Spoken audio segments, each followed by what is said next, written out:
Next Bangla politics, বাংলার রাজনীতি।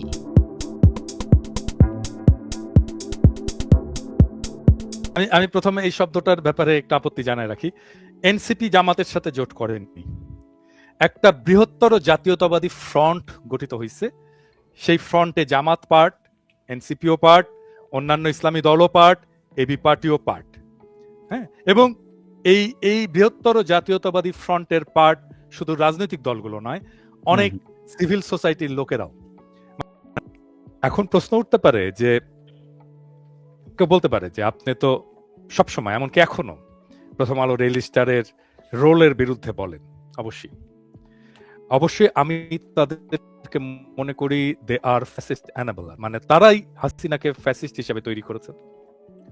তারাই সেই প্রতিষ্ঠান যারা বাংলাদেশে 1/11 ঘটিয়েছে। এটা ডকুমেন্টেড ট্রুথ। 1/11 ঘটিয়ে বাংলাদেশকে ভারতের হাতে তুলে দিয়েছে এই দুই পত্রিকা, প্রথম আলো এবং ডেইলি স্টার। হাসিনার শাসন আমলে তারা ক্রমাগত জঙ্গি ন্যারেটিভ তৈরি করেছে, এবং তারাই আজকে এই মব ন্যারেটিভ তৈরি করছে। যারা হাসিনার আমলে জঙ্গি জঙ্গি বলে চিল্লাতো, আজকে তারাই মব মব বলে চিল্লাচ্ছে। জঙ্গি এবং মব এই দুইটা শব্দই তৈরি সেই হাসিনার শাসনে, এবং সেই ফ্যাসিস্ট শাসনের যারা অবশেষ, তারাই আজকে সেই শব্দটাকে আজকে আর জঙ্গি বলে না, আজকে বলে মব।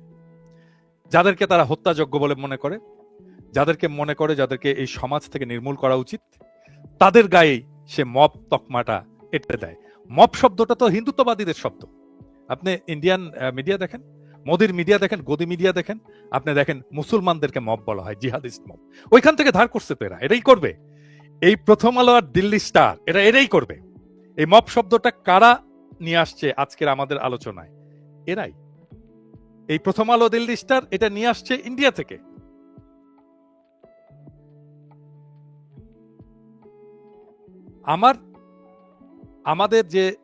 আমার যে ব্যক্তিগত লড়াই প্রথম আলো ডেইলি স্টারের ন্যারেটিভের বিরুদ্ধে, প্রথম আলো ডেইলি স্টারের ফ্যাসিস্ট বয়ানের বিরুদ্ধে, সেটা তো সবসময় অব্যাহত থাকবে।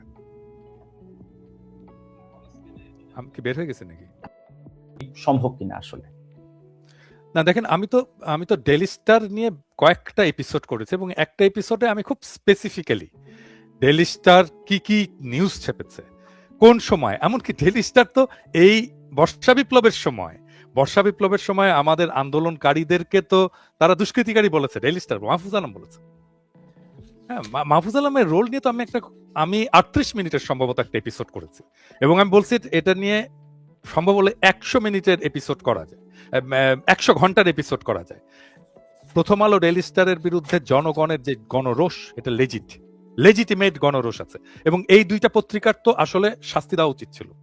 আইন করে এর বিরুদ্ধে কমিশন গঠন করে এই দুইটা পত্রিকাকে শাস্তি আদালতে তোলা উচিত ছিল, মাহফুজ আনাম এবং মতিউর রহমান। এটা তো হয়নি, বরং তারাই দাবি করে যে তারাই এই উপদেষ্টা পরিষদ তৈরি করছে, তারা উপদেষ্টাদেরকে নিয়ে যে বই টই ছাপায় টাপায় আর কি। হ্যাঁ, তো তারা পার্ট অফ পাওয়ার হয়েছে, যাদের শাস্তি পাওয়ার কথা ছিল তারাই পার্ট অফ পাওয়ার হয়েছে, এবং এটাই তো হয়েছে। এই জন্যই তো বিপ্লবটা ধ্বংস হয়েছে। প্রথম আলো ডেইলি স্টার গত 15 বছর শুধু নয়, 1/11 সময় থেকে যে কাজ করেছে বাংলাদেশের রাজনীতিতে, যেভাবে হস্তক্ষেপ করেছে বাংলাদেশের রাজনীতিকে, বাংলাদেশের স্বার্থকে, বাংলাদেশ রাষ্ট্রটাকে যেভাবে ভারত রাষ্ট্রের কাছে তুলে দিয়েছে, তো রাষ্ট্রদ্রোহিতা। এই অপরাধের বিচার হতে হবে, প্লেন অ্যান্ড সিম্পল। এই অপরাধের বিচার না হওয়া পর্যন্ত মানুষের গণরোষ এই দুই প্রতিষ্ঠানের বিরুদ্ধে থামবে না। কিন্তু আমরা যদি নিকট ভবিষ্যতে আবার ক্ষমতার যে বাংলাদেশের যে গণতান্ত্রিক আমরা যে অভিযাত্রার স্বপ্ন দেখছি, সেখানে কি আসলে প্রথম আলো ডেইলি স্টারের বিরুদ্ধে আপনি যে অভিযোগগুলোর কথা বলছেন, তাতে আসলে কি কোনো ব্যবস্থা নেয়ার সম্ভাবনা দেখছেন? আসলে বাংলাদেশের ডেমোক্রেসি স্টেবলই হবে না যদি প্রথম আলো ডেইলি স্টারের অপরাধের বিচার না হয়। Plain and simple. প্রথম আলো ডেইলি স্টারের অপরাধের বিচার না হলে বাংলাদেশের ডেমোক্রেসি স্টেবল হবে না, বাংলাদেশ ভারতীয় আধিপত্যবাদ থেকে মুক্ত হবে না, বাংলাদেশের ফ্যাসিস্ট শাসনের ফিরে আসার সম্ভাবনা এটা নষ্ট হবে না, এটা বন্ধ হবে না।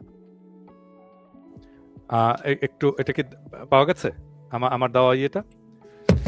নজরুল ইসলাম খান সকলের সামনে টেলিভিশন ক্যামেরার সামনে সবার সামনে উনি বললেন ফ্যাসিবাদী হাসিনা।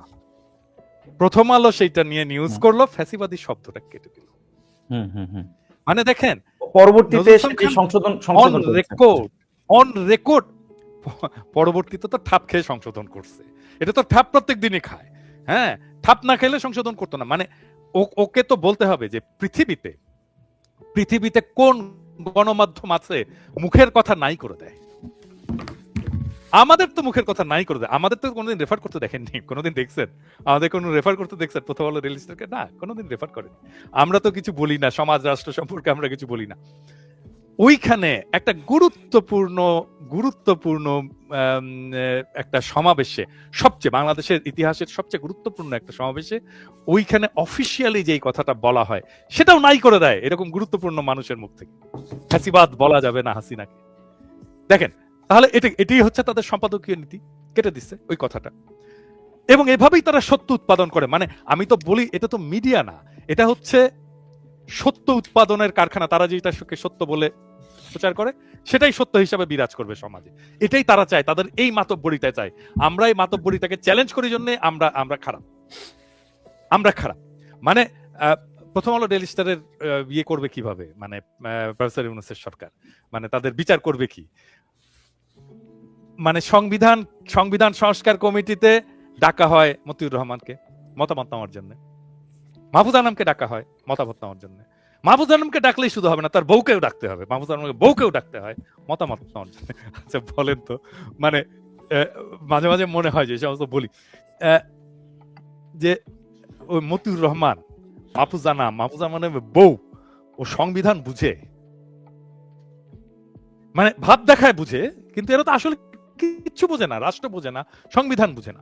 আচ্ছা বলেন, আমাদেরকে ডাকছে একবার হাফ এন আওয়ারের জন্য কথা বলার জন্য, ডাকেনি।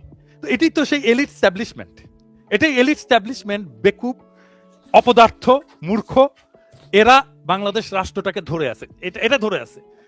এবং এই বাংলাদেশ রাষ্ট্রটাকে যখন আমরা দখল নিতে যাচ্ছি তখন আমাদেরকে মব বলতেছে, যখনই আমরা দখলটা নিতে যাচ্ছি তখনই আমাদেরকে মব বলতেছে।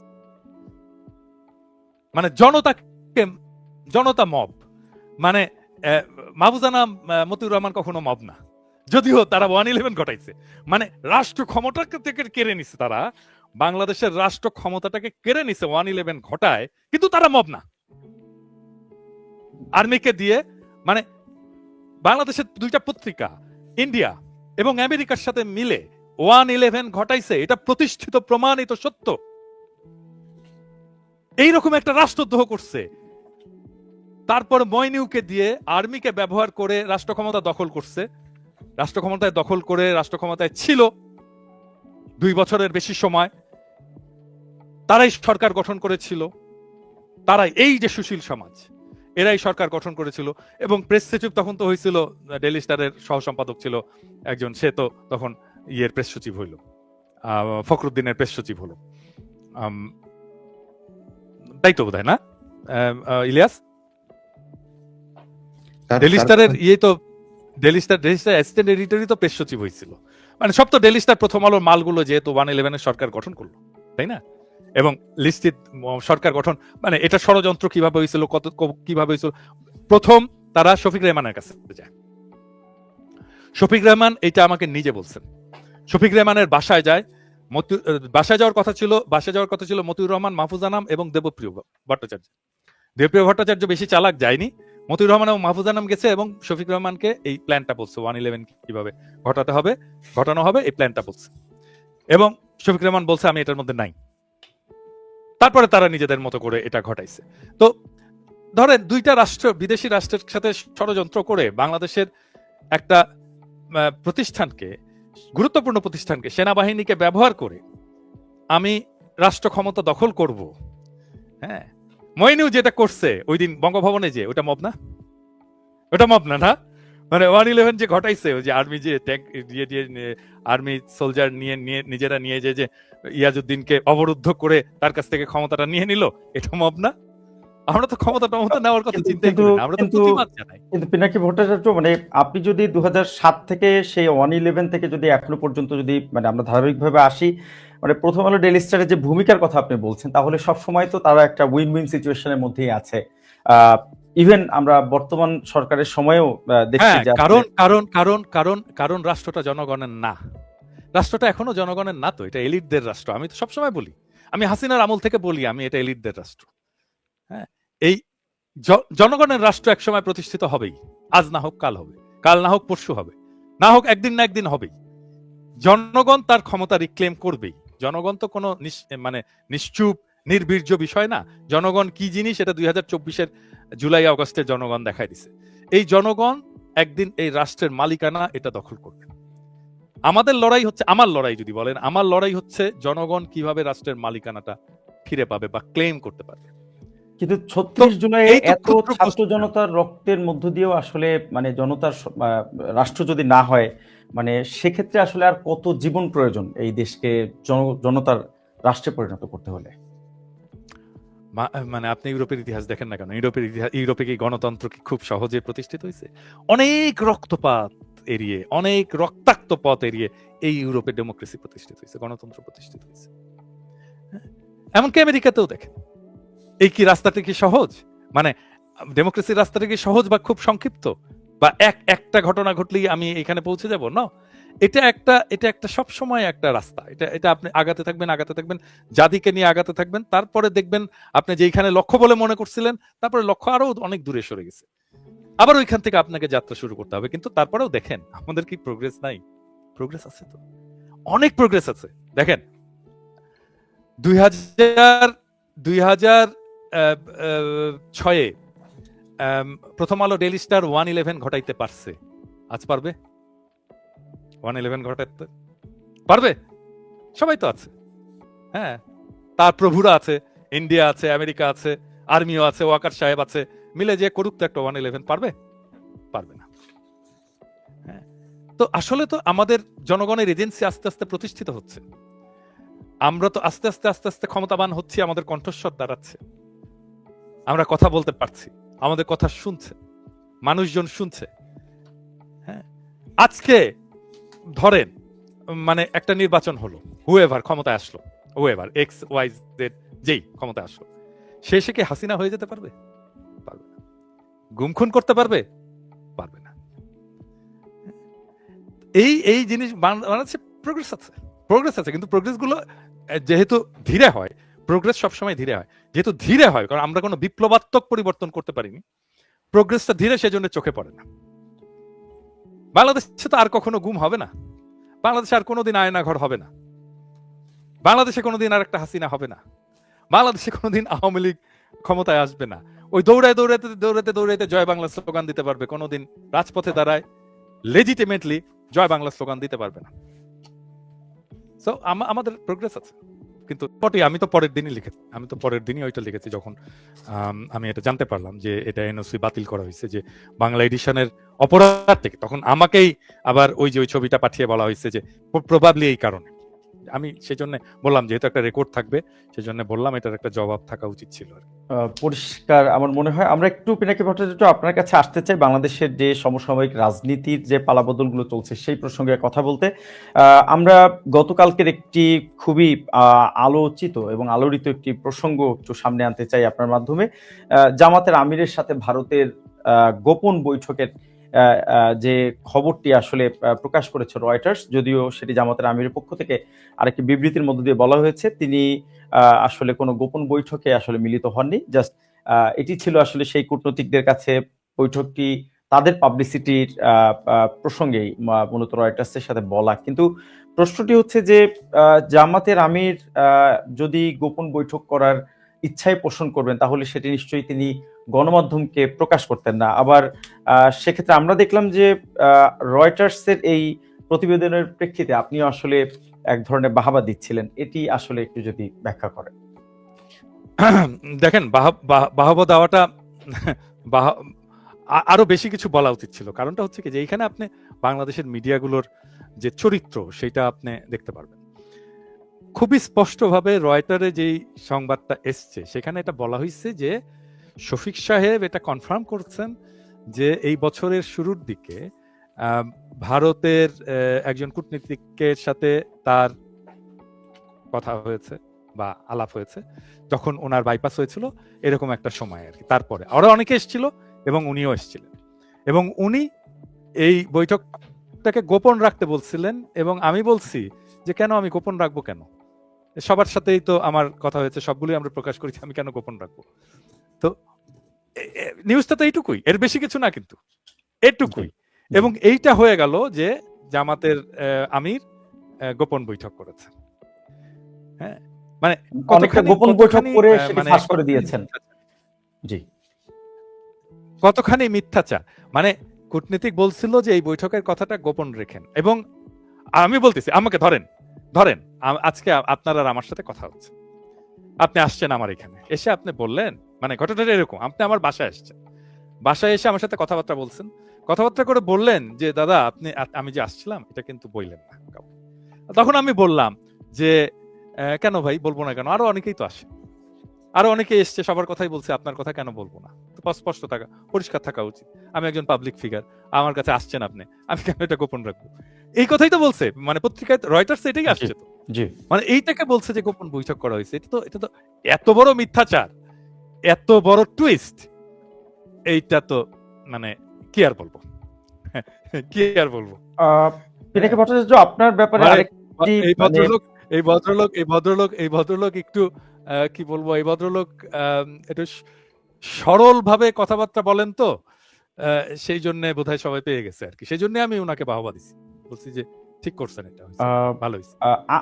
আপনার ব্যাপারে আসলে অনেক সময় আপনার বিভিন্ন আপনার যে বয়ান, আসলে আপনি যেটি আপনার ফলোয়ারদের জন্য যেটি আসলে আপনি দেন, সেখানে আমরা অনেক সময় দেখি জামাতের প্রতি আপনাকে কিছুটা সফট মনে হয়। আসলে জামাতের সাথে কি আপনার কোনো বোঝাপড়া আছে কিনা? অনেকের এটি একটি বড় প্রশ্ন।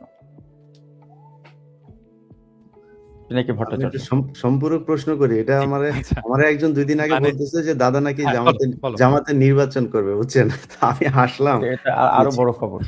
জি বলেন।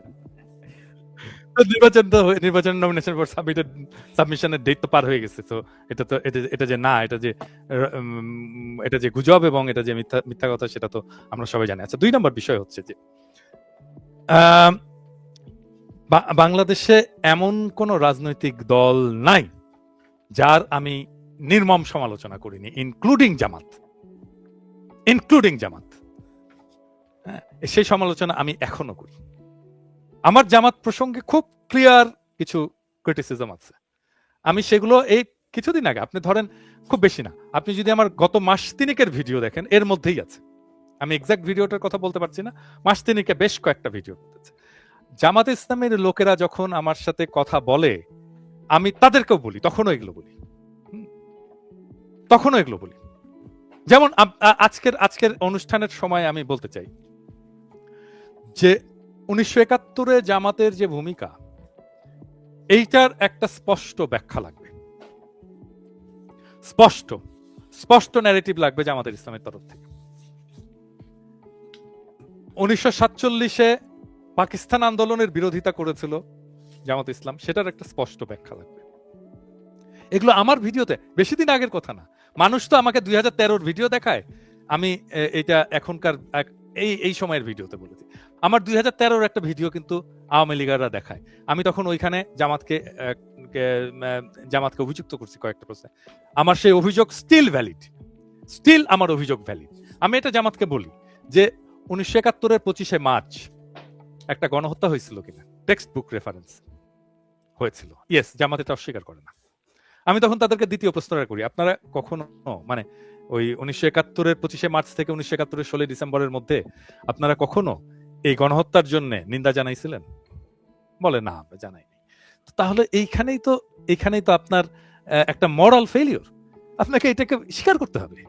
2 নাম্বার হচ্ছে যে 1971-এর 25শে মার্চের পর থেকে 1971-এর 16 ডিসেম্বর পর্যন্ত যে প্রভিন্সিয়াল গভর্নমেন্ট ছিল, এই গভর্নমেন্টও তো আপনাদের মন্ত্রী ছিল, আপনাদের দলের মন্ত্রী ছিল, দলের লোক ছিল মন্ত্রী হিসাবে। তাহলে 1971-এ পাকিস্তানিরা যা করেছে, এটাই তো আপনার দায় চলে আসে এমনিতেই। তাই না? এটা এটা আপনাকে এই দায়টা তো নিতে হবে। এখন এটা আপনি কিভাবে নেবেন? এটা তো আমি তো আর জামাত করি না, আমি তো আর এটা বলে দেবো না, এটা ওনাদেরকেই বলতে হবে। এই সমালোচনাটা ভ্যালিড সমালোচনা, তো এটা আমার, এই সমালোচনাটা আমার এখনো আছে, আমি এখনো বলি ওনাদেরকে এটা। এবং এইটাকে স্পষ্ট করা, এইটা ক্লিয়ার করা, যদি নিজেদের দায় থাকে সেটাকে স্বীকার করা, এটা এখনই সময়, এখনই রাইট টাইম। কিন্তু পিনাকি ভট্টাচার্য, আরেকটি ইন্টারেস্টিং ব্যাপার যদি একটু দেখি, যে জামাতের সমালোচনা করার জন্য ঘুরে ফিরে ৭১-এই কেন বারবার ফিরে যেতে হয় আসলে? মানে জামাতের সমালোচনার জন্য সমকালীন কোনো বিষয় কি আসলে নেই যেটি নিয়ে আসলে আমরা তাদের রাজনৈতিক প্রতিপক্ষদেরকেও ৭১টা না, ঠিক আছে, আই গেট ইউর পয়েন্ট। দেখেন, আমি যে জামাতের সমালোচনা করলাম এখন ৭১ নিয়ে, সে সমালোচনা কি বিএনপি করতেছে? না, কিন্তু বিএনপির সমালোচনার ভাষা কিন্তু সেটা না। বিএনপি অন্য কিছু বলে, আওয়ামী লীগ কিন্তু অন্য কিছু বলে সমালোচনা করে। আমি কিন্তু কমপ্লিটলি একটা ডিফারেন্ট অ্যাঙ্গেল থেকে আমি সমালোচনা করছি, ক্রিটিসিজমটা করছি। আর আমার ক্রিটিসিজমের পার্ট কিন্তু শুধু ৭১ না, আমার ক্রিটিসিজমের পার্ট কিন্তু ৪৭। জি। হ্যাঁ, আমি বলছি, আমি জামাতের নেতাদেরকে বলছি, কর্মীদেরকে বলি আর কি, যে দেখেন আপনারা ৪৭-এ পাকিস্তান আন্দোলনটা কি ছিল? যে ভারতের নির্যাতিত বা পটেনশিয়ালি নির্যাতিত সংখ্যালঘুদের জন্য আমাদের একটা আলাদা রাষ্ট্র দরকার, তাদের নিরাপত্তার জন্য। এটাই তো পাকিস্তান আন্দোলনের মূল কথা। মানে সে পাকিস্তান তো শুধু মুসলমানদের আবাসভূমি ছিল না, এটা দলিতদেরও আবাসভূমি ছিল। হ্যাঁ, দলিত এবং মুসলমানরা একসাথেই পাকিস্তান আন্দোলন করছিল। যোগেন মন্ডল তো একসাথে মুসলিম লীগের সাথে আন্দোলন করছিল। যোগেন মন্ডল পাকিস্তানের মন্ত্রী হয়েছিল, থাকতে পারেনি, সেটা অন্য বিষয়। তো তাহলে আপনি আজকে আপনি বোঝেন যে আজকে ভারতে মুসলমানরা নির্যাতিত, আপনি ৪৭-এ বুঝলেন না কেন? তাহলে তখন কেন জিন্নার বিরোধিতা করলেন? আমার ইয়েটা কিন্তু জামাতকে ছোট করার জন্য না, জামাতকে লজ্জা দেওয়ার জন্যও কিন্তু না। আমার সমালোচনাটা হচ্ছে, আমি নিশ্চিত হতে চাই আপনি ভবিষ্যতে এই একই রকমের ভুল আর করবেন না। পলিটিক্যাল মিস্টেক তো স্বীকার করতে হয়, আমরা তো কেউই ফেরেশতা না। জামাতের লোকেরা কিন্তু আবার বলে আমরা তো ভুল করতেই পারি। আমি বলি হ্যাঁ, সেটাকে আপনি একটা ন্যারেটিভ আকারে তো আপনাকে সমাজের কাছে বলতে হবে। তার্কিক নাগরিক এটা কে না জানতো? সেটাই তো, ওই অনুসন্ধানী সাংবাদিক ছাড়া আর কে না জানতো? সম্ভবত একাই জানতো না এটা, মাহমুদ ভাই যে টার্কির নাগরিক। হ্যাঁ, মাহমুদ ভাই যখন টার্কিতে গেছেন, নাগরিকত্ব পেয়েছেন, আমরা সবাই জানি। উনি নিজেই বলছেন, এমন না যে ওনাকে জিজ্ঞেস করে প্রশ্ন করে আমাদেরকে জানতে হয়েছে, তা না। উনি নিজেই বলছেন যে উনি টার্কির নাগরিকত্ব পাইছেন, এবং উনি কেন টার্কিতে গেলেন সেটারও কিন্তু ব্যাখ্যা দিচ্ছেন। উনি তো ফ্রান্সে আসতে পারতেন, উনি ইউরোপে আসতে পারতেন, উনি ইংল্যান্ডে যাইতে পারতেন, আমেরিকায় যাইতে পারতেন, কোথাও যাননি। আরো সুযোগ সুবিধা বেশি ওইসব দেশে। হ্যাঁ, আরো সুযোগ সুবিধা বেশি। এবং আমি এই প্রসঙ্গে একটা খুব ইন্টারেস্টিং বিষয় বলি। উনি বলছিলেন যে আমি এমন একটা দেশে যেতে চাই যেখানে আমি আজানের শব্দ শুনতে পারবো। এবং ট্রু, মানে আমি তো ইস্তাম্বুলে ছিলাম ওই যখন হাদি মারা যায়, এবং সবাই জানেন যে, এবং আমি ওই ইস্তাম্বুলে আমি এতদিন পরে প্রথম এতদিন পরে আমি আজানের শব্দ শুনলাম মসজিদ থেকে। আমার যে কি ভালো লাগলো তখন। মানে এমন না যে আমি রিলিজিয়াসলি আমার খুব ভালো লাগছে, তা না। মানে আমি তো সেই ছোট্টবেলা থেকে আজানের শব্দ শুনে বড় হয়েছি এতদিন পর্যন্ত। মানে এটা আমার মনের মধ্যে, আমার স্মৃতির মধ্যে এমন ভাবে গেঁথে আছে আজানের শব্দটা, যে যখন আসলো মানে আমার যে এত ভালো লাগলো তখন। এটা আপনার জন্য মানে এটা একটা নস্টালজিয়াও। এটা একটা নস্টালজিয়া, এটা কল্পনা করা যায় না যে আমার এত ভালো লাগছে। এবং আমি ইস্তাম্বুলে আবার যাব, আমি শুধু আজানের শব্দ শোনার জন্য যাব। মানে আমি যদি দেশে যেতে না পারি, অফকোর্স, তাহলে আমি শুধু আজানের শব্দ শোনার জন্য আমি ইভেন মাহমুদ রহমান তুরস্কে যাওয়ার আগেও তিনি দীর্ঘদিন মালয়েশিয়াতেও ছিলেন, যেখানে তিনি তার পিএইচডি সম্পন্ন করেছিলেন।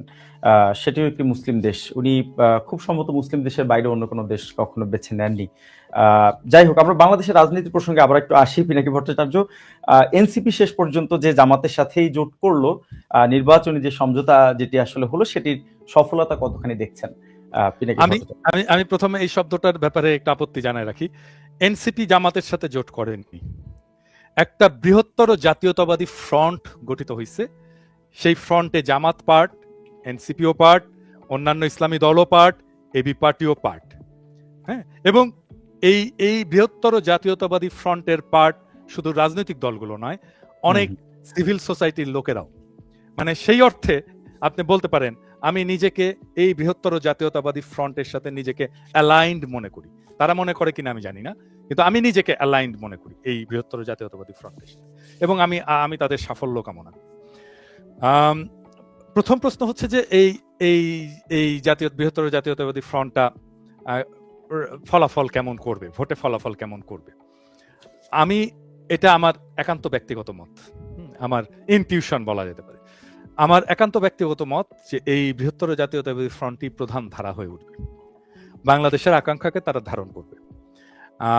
এবং তার সাথে যারা সিভিল সোসাইটির পার্ট আছে, আমি তো যাদেরকে চিনি, যারা নিজেদেরকে অ্যালাইন করে তার সাথে, হ্যাঁ, তারা মিললে, তারা একসাথে, এখনো এটাকে ক্রিস্টালাইজড হয়নি, কিন্তু তারা যদি একসাথে মিলে এই ফ্রন্টটার পাশে দাঁড়ায়, তাহলে এটা একটা অপ্রতিরোধ শক্তি হয়ে উঠবে আর কি। এবং আমি আপনাদেরকে বলতে পারি যে এই ফ্রন্টকে সাহায্য করার জন্য ইন্টেলেকচুয়ালি অনেক লোক কাজ করছে, অনেক লোক নানাভাবে কাজ করছে, হ্যাঁ, এবং খুব ইম্পর্টেন্ট গুরুত্বপূর্ণ কাজ করছে, খুবই গুরুত্বপূর্ণ কাজ করছে। এবং সেগুলো আস্তে আস্তে দৃশ্যমান হবে, আস্তে আস্তে এগুলো দৃশ্যমান হবে। এবং আমি এই ফ্রন্টের সাথে, কিন্তু এখানে যদি একটু যদি যুক্ত করে পিটিকে ভট্টাচার্য, আপনিও দেখেছেন যে অনেকেই আসলে এভাবেও ব্যাখ্যা করছেন যে এনসিপির কয়েকজন নারী নেত্রী ইতিমধ্যে তারা দল থেকে বেরিয়ে গেছেন। এনসিপির যে নিজস্ব রাজনৈতিক সক্রিয়তা ছিল সেটিও আসলে এই ফ্রন্টে, আপনি যেভাবে বলছিলেন, ফ্রন্টের সাথে যুক্ত হওয়ার মধ্য দিয়ে আসলে সেটিও হারালো কিনা, এবং এনসিপি ভেঙে নতুন করে আবার আরেকটি দল বেরিয়ে আসতে পারে এনসিপির মধ্য থেকে, সেটির সম্ভাবনা কতটুকু দেখছেন? আচ্ছা, আমার এই প্রসঙ্গে আমি একটা অনেক আগের একটা স্মৃতির কথা বলি আর কি। সেটা হচ্ছে 2001 সালের কথা। 2001 সালে তখন আমার অফিস ছিল, আমি তখন আর একটা ফ্রেঞ্চ কোম্পানিতে কাজ করতাম, তো আমার অফিসের কাজে আমি পুরনো পল্টন ওই অঞ্চলটায় গেছিলাম আর কি। তো ওইখানে দেখি জামাতে ইসলামের একটা পথসভা হচ্ছে, রিকশার উপরে জামাতের নেতা, জামাতের এখন যেটা এই যে রফিকুল ইসলাম আছেন না, এখন তো বোধহয় আমির, বড় নেতা উনি, তখন আমাদের রাজশাহী, আমার সমসাময়িক কিন্তু উনি, মানে আমি যখন রাজশাহী মেডিকেল কলেজে জিএস, উনি তখন ঢাকা রাজশাহী ইউনিভার্সিটির জিএস পদে ইলেকশন করে হারছিলেন। ভিপিতে দাঁড়াইছিলেন লতিফ রফিক প্যানেল ছিল। এই রফিক ভাই আমাদের কয়েক বছরের সিনিয়র, রফিক ভাই রিকশার উপরে দাঁড়ায় সে বক্তৃতা দিচ্ছে একটা। ভিডিওটি ভালো লাগলে লাইক, কমেন্ট, শেয়ার করে সাবস্ক্রাইব করুন।